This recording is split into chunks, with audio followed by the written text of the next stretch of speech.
Good morning বন্ধুরা, সঞ্চারী লাইফস্টাইলে তোমাদের অনেক অনেক ওয়েলকাম অ্যান্ড ভালোবাসা। ভিডিওটা প্রথমেই স্টার্ট করছি রান্নাঘর দিয়ে। রান্নাঘরটা একটু পরিষ্কার করে নিচ্ছি।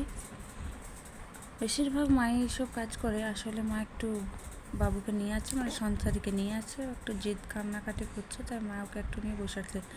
এত গরম পড়েছে যে ও কোথাও থাকবে না, এত গরম, তনচিট করে যাচ্ছে।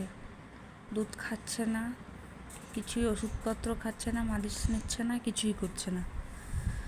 তাই মা ওকে একটু শান্ত করার চেষ্টা করছে, আর আমি এদিকে কাজগুলো বাগিয়ে নিচ্ছি, কারণ আমার দ্বারা সম্ভব হচ্ছে না ওকে শান্ত করা। তারপর ওপর দিয়ে একটু আরও মনটাও খারাপ আছে। বাড়ি চলে যাওয়ার ডেট হয়ে গেছে, আগামীকাল বাড়ি যাব। রবিবার বাড়ি যাওয়ার দিন চলে এলো। কীভাবে এতটা সময় পেরিয়ে গেল বাপের বাড়িতে, মানে খুঁজে পাওয়া যায়নি। বাবুকে পেটে নিয়ে এসেছিলাম, বাবু প্রায় 7 মাসের ছিল, তখনই বাবুকে নিয়ে এসেছি এখানে। আর বাবু 5 মাসের হয়ে গেল।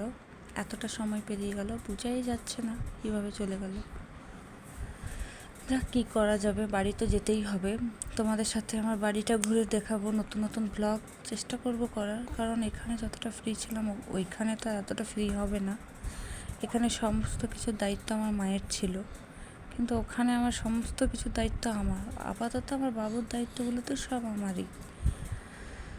এই যে চান টান করে চলে এলাম রুমের মধ্যে। একটু একটু করে জিনিসগুলো প্যাক করা হয়ে গেছে আমার, কিছু কিছু আছে সেগুলো প্যাক করে নেব। বিশেষ করে ওষুধপত্রগুলো আরও ভালোভাবে প্যাক করে নিচ্ছি, কারণ ওষুধপত্রগুলোই বেশি দরকার পড়বে আমার ওখানে, যেগুলো কন্টিনিউয়াস নেওয়া চলে এখন অবধি।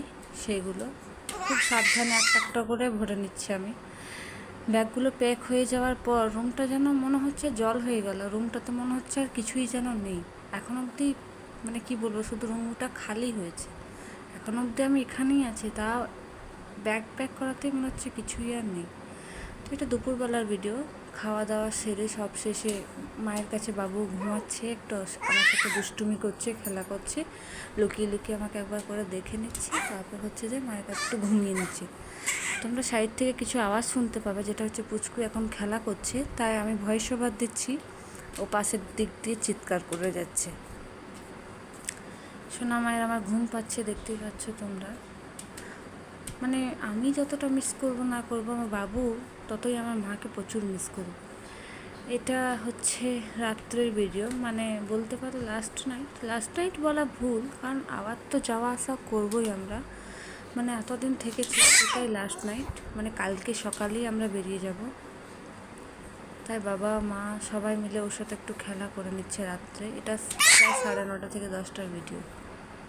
আওয়াজের চিৎকার শুনে বুঝতেই পারছো যে কতটা বড় হয়েছে এখন, আর ততটাই দুষ্টুমি হয়েছে এখন। দুষ্টুমি করতে শিখেছে খুব।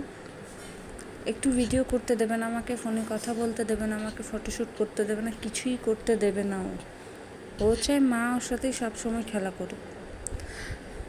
এবারে যখন নিজের বাড়ি যাচ্ছি, তখন আগে অনেক আরও ভিডিও শেয়ার করতে পারি যদি, তাহলে করব। যেমন অন্নপ্রাশনের ভিডিও, আরও অনেক কিছুই। তোমরা আমার বাড়ির সবারই সাথে আলাপ করানোর পালা এবার। তো এটা আমার রুমের ভিডিও, এটা এসে সকালের ভিডিও। সেদিন এসে আর ভিডিও শ্যুট করা হয়নি, এটা সকালের ভিডিও। উঠে রুমটা একটু গুছিয়ে নিচ্ছি, অনেক ধুলোবালি জমেছিল, চাদরটা পাল্টে নিলাম সকালে উঠে। ফ্রেশ হয়ে ব্রাশ করে মুখ টুক চান স্নান সব হয়ে গেছে আমার, চা খাওয়া কমপ্লিট। এসে একটু রুমটার দিকে এলাম, বাবু এখনও ঘুমাচ্ছে। এই যে রুমটা গুছিয়ে নিচ্ছি। বরাবরই আমার রুম গোছানো খুব প্রিয় একটা কাজ, রুমটা গোছানো। আস্তে আস্তে তোমাদের সাথে আমার বাড়িটা শেয়ার করব, আমার বাড়িটা কোথায় কেমন কী আছে না আছে। আরও আমার বাড়ির সবারই সাথে, যেমন আমার বাড়িতে আছে আমার শাশুড়ি মা, শ্বশুর, ঠাকুমা, আমি, আমার বর, আমার সোনা মা। এইটুকুই আমাদের পরিবার। দেখা যাক কতদূর কী করতে পারি। মাদেরটা এখন বাবুকে বুঝতে একটু সময় লাগবে, যেহেতু এতদিন মাদের কাছে ছিল, মানে আমার বাপের বাড়ি বাবু বড় হয়েছে। এখন একটু মায়ের সময় লাগবে ওকে ওর অভ্যাসগুলো জেনে নিতে। তো এই রুমটা কমপ্লিট গোছানো। সফট টয়গুলো আলমারিতে ভরে গেছিলাম, এখন এই মাত্র বের করলাম, পুচু সোনা খেলবে বলে। ভিডিওটা এত দূর